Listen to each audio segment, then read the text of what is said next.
Now, depending on your walk of life, this video will either be a tutorial on how to gaslight people or how to spot someone that is gaslighting you. And here on the Stoic Stick channel, we firmly believe in being chaotic neutral.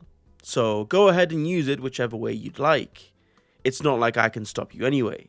That being said, we're going to be looking at different methods of gaslighting, and for those of you unaware of what gaslighting is, per the Oxford Dictionary, to gaslight is to manipulate someone using psychological methods into questioning their own sanity or powers of reasoning. With that out of the way, let's take a look at some of the techniques that you can employ to gaslight people.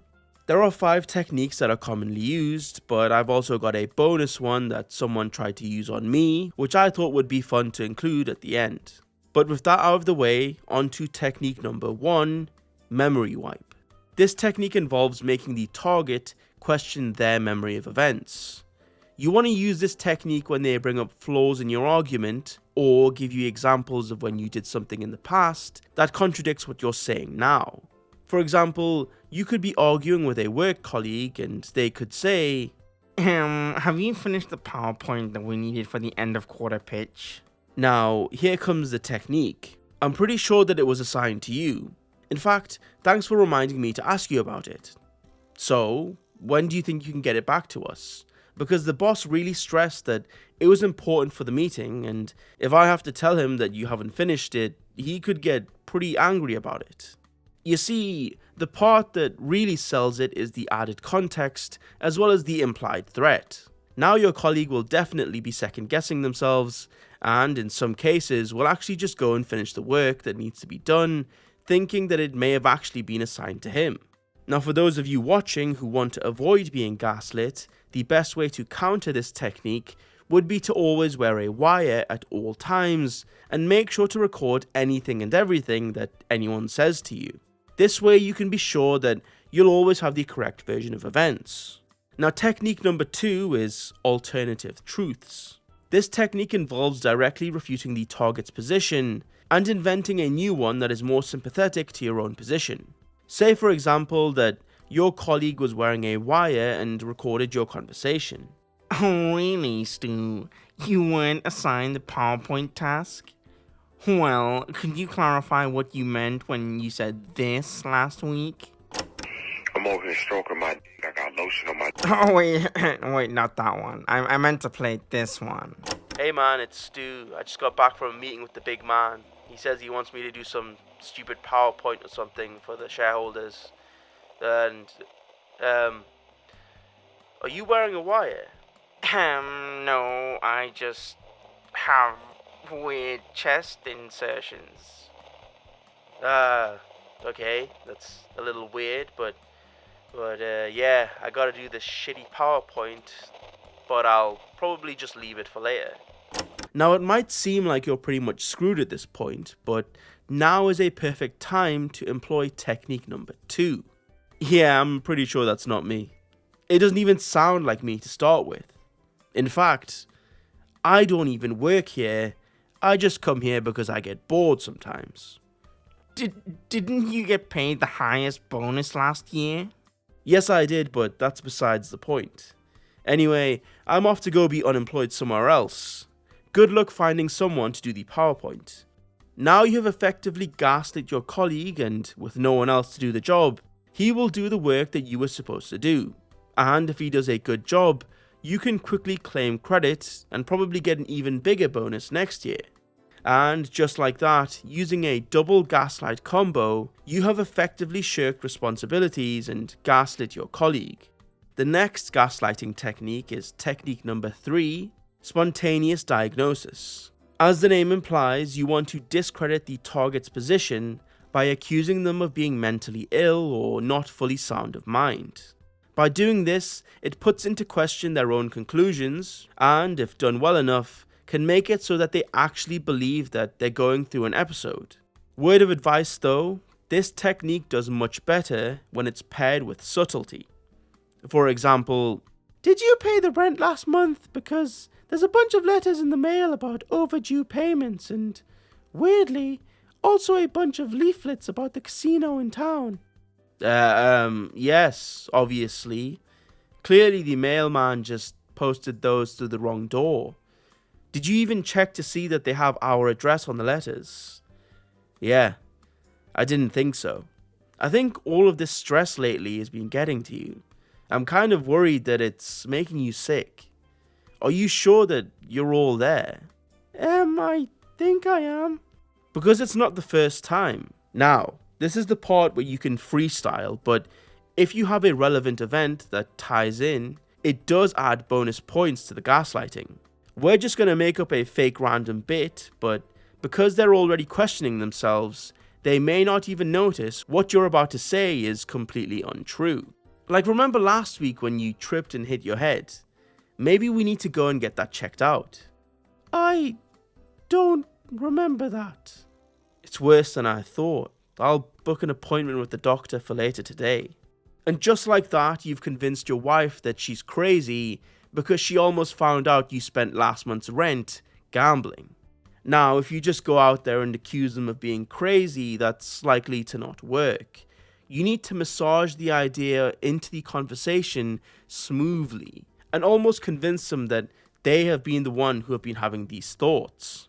Our next technique, number 4, is blame deflection. This technique is only one that you can use immediately after you make a mistake, you do something dumb, or something bad happens that was your fault. For example, say, if you file a tax return that was fraudulent and now the tax man is at your door, you could own up to your mistake and take accountability, or you could employ technique number 4.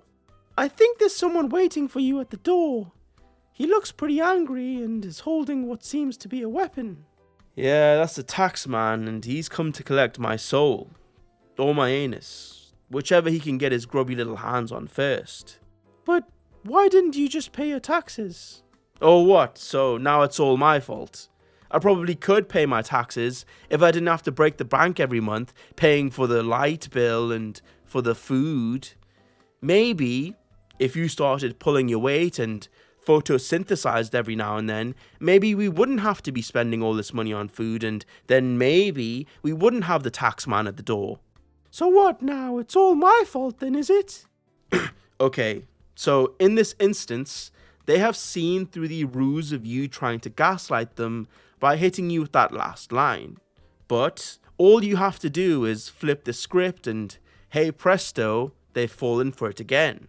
I've never said that, but then again, you've always been very good at putting words in my mouth.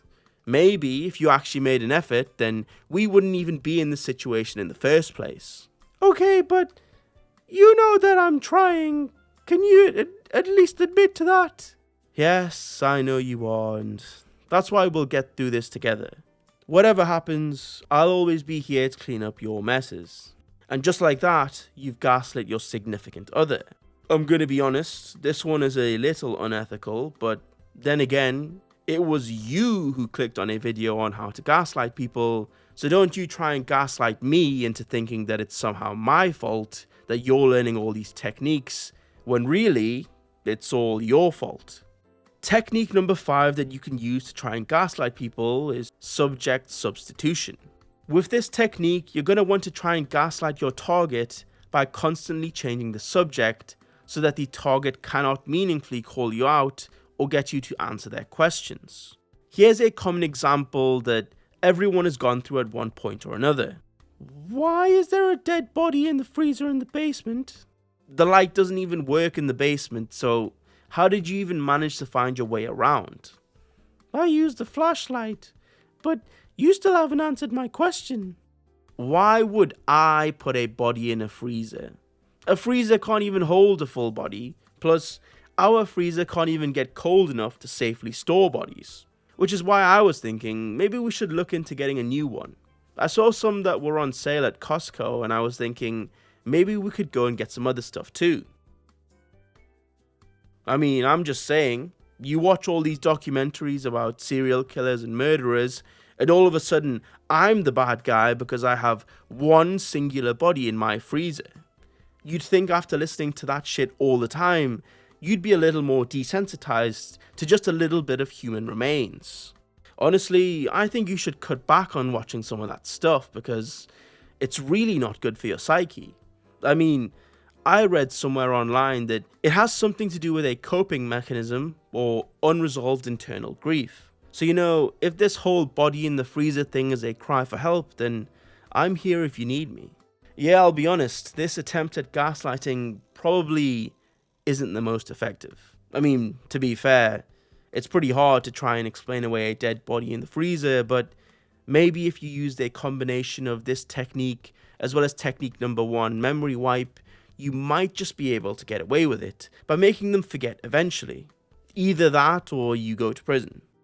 Now we can talk about the time that I was gaslit, or someone attempted to gaslight me, shall I say. Bonus technique, I don't actually have a catchy name for this technique, so I'll just call it the bonus gaslighting technique. I was arguing with someone that I used to know, and we were arguing about, well, the topic wasn't exactly YouTube kosher, but the general gist was that they would say something or make a point, and me knowing more about the topic would quickly dismantle their argument and convince them that it either didn't make sense or was incorrect, backing up what I was saying with stuff that I knew. A couple minutes of this, and then they hit me with something I never expected to hear. They said, "I hate arguing with you because you're just more interested in these things than I am.